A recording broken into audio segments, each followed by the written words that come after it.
Assalamualaikum warahmatullahi wabarakatuh. Selamat siang teman-teman. Mudah-mudahan di hari ini kita selalu ada dalam lindungan Allah Subhanahu wa taala, sehat-sehat semuanya. Baik, pada kesempatan kali ini saya dari kelompok 7 atas nama Dede Riyad dan teman saya. Nama saya Ega Triadi.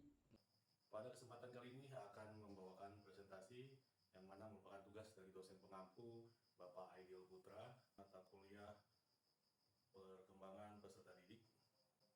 Adapun presentasi kita hari ini dengan judul pengembangan kemandirian dan penyesuaian diri peserta didik. Baik, lanjut ke topik presentasi. Latar belakang dengan pengertian pertama, kemandirian yaitu kemampuan peserta didik untuk mengatur diri, mengambil inisiatif, bertanggung jawab, dan tidak bergantung secara berlebihan pada orang lain. Adapun poin kedua adalah penyesuaian diri, pengertiannya yaitu kemampuan untuk beradaptasi dengan lingkungan normal, sosial, tuntutan akademik, dan perubahan situasi setara. Nantinya pengembangan kemandirian dan penyesuaian diri, di sini ada 4 poin yang kita ambil. Yang pertama, meningkatkan motivasi belajar dengan tanggung jawab. Yang kedua, membantu peserta didik untuk menghadapi tantangan akademis dan sosial. Yang ketiga, mempersiapkan mereka untuk kehidupan dewasa yang mandiri. Dan poin yang terakhir yaitu mengurangi stres dan meningkatkan resiliensi atau ketahanan fisik. Lanjut di strategi pengembangan kemandirian, kita ada 4 poin. Yang pertama yaitu mengenai pemberian tanggung jawab, yang mana kita memberikan tugas kepada peserta didik untuk bisa lebih bertanggung jawab. Misalnya mengatur jadwal belajar, menyelesaikan proyek, dan melibatkan peserta didik dalam pengambilan suatu keputusan. Misalkan contohnya memilih topik proyek tersebut. Di poin B, poin kedua, pembelajaran berpusat pada siswa atau student centered learning, yang mana menggunakan metode seperti problem learning ataupun project based learning untuk lebih inisiatif lagi. Yang ketiga, pemberian umpan balik, yaitu memberikan apresiasi terhadap peserta didik yang telah melakukan atau menjalankan atau membangun kepercayaan. Ketiga, pemberian umpan balik, yaitu memberikan apresiasi atas usaha mandiri yang telah dilakukan para peserta didik, sehingga itu akan membangun kepercayaan diri mereka.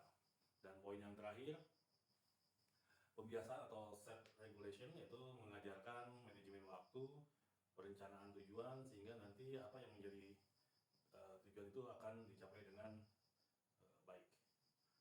Baik, untuk selanjutnya akan diteruskan oleh rekan saya, Ega. Untuk waktunya saya persilahkan.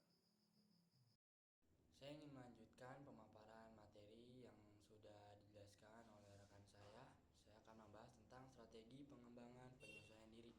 Nah, jadi ada 4 yang akan kita bahas. Yang pertama itu pembelajaran sosial emosional atau biasa disebut SEL, Social Emotional Learning. Nah, tujuan dari ini yaitu adalah untuk melatih keterampilan empati, kerjasama, dan resolusi konflik. Yang kedua ada pembahasan dengan perubahan. Nah, tujuan ini yang pertama untuk memperkenalkan variasi situasi belajar, contoh belajar kelompok, individu, diskusi, agar peserta didik terbiasa dan dapat beradaptasi. Nah, yang ketiga itu adalah dukungan lingkungan yang inklusif, menciptakan kelas yang aman dan mendukung untuk mengurangi kecemasan. Dan yang terakhir yaitu adalah bimbingan konseling. Guru BK dapat membantu peserta didik yang kesulitan menyesuaikan diri melalui konseling individu atau kelompok. Kita lanjut ke materi selanjutnya, yaitu tentang peran guru dan orang tua. Nah, yang akan kita bahas pertama yaitu adalah peran guru. Guru menjadi fasilitator, bukan pengendali penuh. Nah, menjadi fasilitator artinya guru menjadi tempat atau wadah untuk murid mencari atau menanyakan apa yang ingin diketahui oleh murid tersebut. Nah, guru juga tidak bisa menjadi pengendali penuh, artinya guru juga memiliki keterbatasan. Contohnya seperti anak sudah berada di rumah, artinya tanggung jawab itu sudah dibebankan kembali kepada kedua orang tua yang ada di rumah. Yang kedua yaitu adalah peran orang tua. Nah, orang tua memiliki 2 peran, yang itu adalah mendukung kemandirian dengan tidak overprotective. Artinya orang tua tidak membatasi anak untuk mencari apa yang dia inginkan sesuai dengan minat dan bakatnya. Kedua, membiasakan anak menyelesaikan masalah mandiri secara bertahap. Artinya ketika seorang anak sedang mengalami masalah, biarkan anak tersebut untuk berusaha menyelesaikan masalahnya sendiri. Jika anak tersebut tidak barulah peran orang tua untuk membantu anak tersebut dalam menyelesaikan masalahnya. Masuk ke materi selanjutnya, yaitu adalah tantangan dan juga solusi. Nah, tantangan dan solusi ini yang pertama itu ada ketergantungan pada orang tua atau guru. Solusinya adalah perlahan kurangi intervensi berlebihan. Yang kedua, tantangannya itu adalah rasa takut gagal.